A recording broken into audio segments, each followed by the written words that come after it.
시청 천옥현의 안보정론 이어서 총선 관련 뉴스로 들어가겠습니다.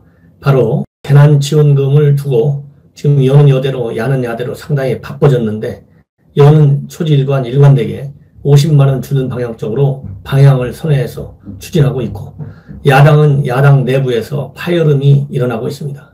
쉽게 다물어지기가 어려울 것 같아요. 왜냐하면 그야말로 이 황교안, 김종인, 유승민과의 싸움입니다. 결국은 제가 보기에는 여러 가지 정치 공학적 계산도 깔려있다 이런 말씀을 드리지 않을 수 없는데요.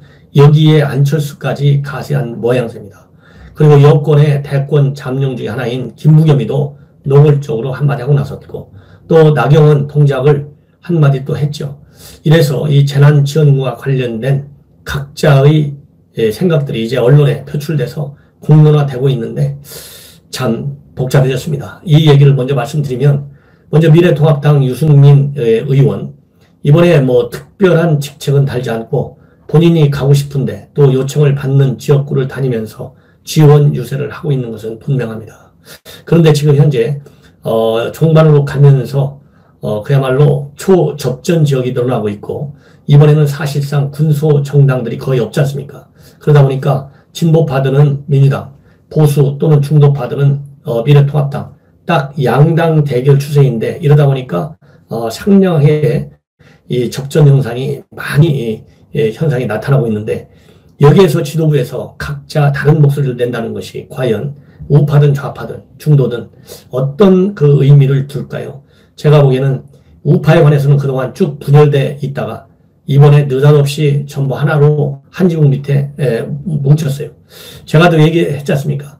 총선이 끝나고 나면 이 미래통합당 과연 콩가루가 될지 아니면은 정말 제대로 된 멋진 밥솥이 될지 좀 두고 봐야 된다. 상당히 제가 짬뽕이라는 표현을 쓴 바 있습니다.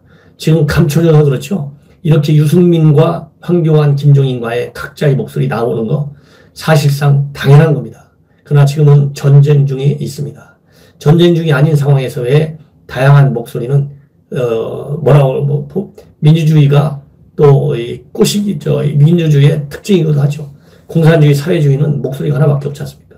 그러나 지금은 전쟁 중인 상황에서 이런 목소리가 나오는 것이 과연 표로 끝나는 것이 선거인데 선거판에 어떤 영향을 줄 것인지 제가 보기에는 여러 가지 문제점이 있겠지만은 하나는 이러한 중요한 정책을 결정해서 공약으로 발표하기 전까지는 당내에 그야말로 논의의 틀을 확고하게 잡아놓고 논의를 제대로 한 다음에 공론화시키고 공론화시킨 다음에는 일체 이의를 제기하지 않도록 단단히 집안 단속을 해야 되겠다. 이런 것이 없다 보니까 논의 결정 과정에서 소외된 측면에서 이 정치공학적 측면 플러스 이런 이질적인 목소리가 나오는 것이 아닌가 이런 생각이 듭니다. 유승민 의원이 엊그제 황교안 대표의 1인당 50만 원 주장에 대해서 강력히 반대했는데요. 오늘 반대한 것은 오늘 동일한 나왔습니다.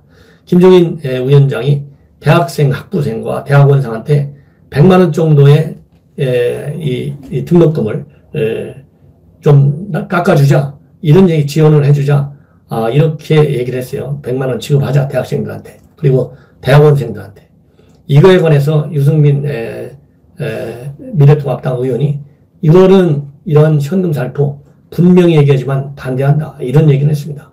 본인이 100만 원이든 200만 원이든 300만 원이든 드리고는 싶지만 이것은 원칙의 문제다.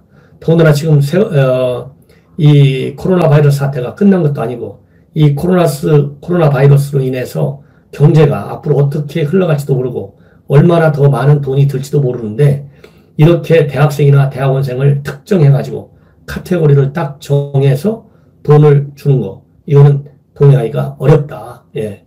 이미 국민들한테 준다는 것도 본인은 반대했는데 차라리 그럴 바에는 진짜 어려운 분들한테만 2번, 3번 드리거나 더 많이 드리는 것이 좋지 않겠느냐 이런 생각이라는 것이 바로 유승민의 입장입니다. 그래서 지금 젊은 학생들이 대학생과 대학원생만 있는 것이 아니라는 거죠. 코로나 사태가 얼마나 더 오래 갈지도 모르고 또 이 선거 앞두고 초반에 이렇게 너무나 많은 돈을 막 쓰고 흥청망청 하면 이게 말이 되겠느냐 말이 안 된다는 거죠. 이런 부분이 당 안에서 소통이 안 되고 조율이 안 되는 결과라고 본다. 이렇게 얘기했어요. 이 얘기만 보더라도 제가 방송 모두에서 말씀드린 것처럼 정책 결정 과정에 상당한 흠결이 있다. 이렇게 지적하지 않을 수 없습니다. 저도 공무원 생활만 33년 했습니다. 그렇기 때문에 민주적, 절차적 투명성이 확보되지 않은 결정은 이렇게 지지를 받기가 어렵다고 하는 평범한 진리가 지금 미래통합당을 관통하고 있다. 그래서 미래통합당 아무리 선거가 급하다 하더라도 바늘을 실로 꿰어야 바늘을 대는 거죠. 실을 바늘 구멍에 끼지 않고서는 절대 바늘이 효과를 거두지 못하는 겁니다. 그래서 이러한 것도 절대로 다시는 이제 오늘이 9일이니까 그래도 6일 남았습니다. 정신 바짝 차려서 이런 이질적인 목소리가 나오지 않도록 해야 되겠다. 그러면은 지금 이 유승민하고 의원하고 비슷한 목소리를 내는 사람이 안철수입니다. 안철수 국민의당 대표도 이런 포퓰리즘이다. 상당히 세게 반발하고 맹공을 퍼붓고 있어요. 오래간만에 둘이 헤어졌지만 같은 목소리를 내고 있는 것은 최소한 정책적이고 이념적인 지향면에서는 비슷한 점도 없지 않아 있다. 두 사람은 금년 연초에 미래통합당 통합 과정을 통해서 완전히 결별되어 있는 것이죠. 한 사람은 국민의당을 창당했고 한 사람은 미래통합당 안으로 들어왔습니다. 그리고 안철수 대표 같은 경우 지역구 의원은 후보는 내지 않아가지고 사실상 미래통합당을 도와주는 그런 입장에 있는데 이 안철수 대표가 결국은 오래간만에 유승민과 같은 목소리를 내서 내고 있다. 이것도 우리 중도파 또 이 집토끼 보수우파 이 유권자들에게 과연 어떤 의미를 줄지 여러분들도 한번 생각해 볼 필요가 있지 않나 저는 그런 생각이 듭니다. 그러면서 추가적으로 이제 이 안철수 대표도 뭐라고 했냐면 한마디로 얘기해서 그겁니다. 이 유승민 의원하고 비슷해요. 피해를 입은 부분과 계층 대상자에 대한 지원은 신속하게 하라. 그리고 집행도 빨리 해라. 그래서 그들이 한계 상황에 직면하는 것은 막아줘야 된다. 긴급 재난지원금은 보편적 지원이 아니라 선별적 지원이 원칙이 돼야 한다. 이렇게 주장을 하고 있습니다. 이런 것을 무시하고 모든 사람에게 나눠주자는 그런 긴급 재난지원금, 이것은 선거에 이용하는 그런 전형적인 포퓰리즘이다.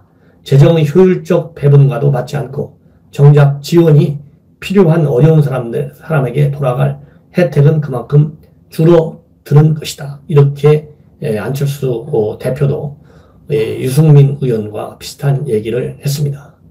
그런데 이제 김부겸 지금 대구 수성 갑에서 주호영 의원과 상당히 그 혼전을 거듭하는 싸움을 하고 있는데요. 김부겸 의원도 오늘 한마디 했습니다. 대구 경북 선거대책위원장으로서 한 건데 의기국복을 위해서 대학생들의 올해 1학기 등록금 중 20% 환급을 해달라. 이것을 정부에 강력히 요청하겠다. 그러면서 김부겸 의원이 한 얘기는 대학생들이 핵심 시설인 강의실과 도서관 사실상 이용을 못하게 된 거 아니냐. 등록금 환급이 필요한 이유라는 것이죠. 강의는 온라인으로 대체 가능하지만 도서관은 대체가 불가능하다. 그렇기 때문에 1학기 등록금 20%면 약 100만 원 정도 된다고 합니다. 환급하면 대략 예산이 1조 1,700원 정도가 소요되는데 당과 정부에 강력히 촉구한다. 그래서 학생과 학부모의 짐을 덜어드리는 것이 좋겠다. 이렇게 나오고 있는데요. 참고로 교육부하고 대교협, 즉 전국 한국대학교 교육협의회죠. 대교협. 이쪽에서도 등록금 반환 문제를 논의하고 있는데 대교협 측에서는 등록금 동결과 재정난 등을 이유로 해서 어렵다. 이런 입장을 보이고 있어서 쉽게 합의가 도출되지 않고 있다. 이런 뉴스를 말씀을 드리겠습니다. 그리고 마지막으로 이제 한 가지인데 이 어제 느닷없이 나왔는데요. 이 원유철, 염동열 이런 우리 미래한국당이죠. 비례정당.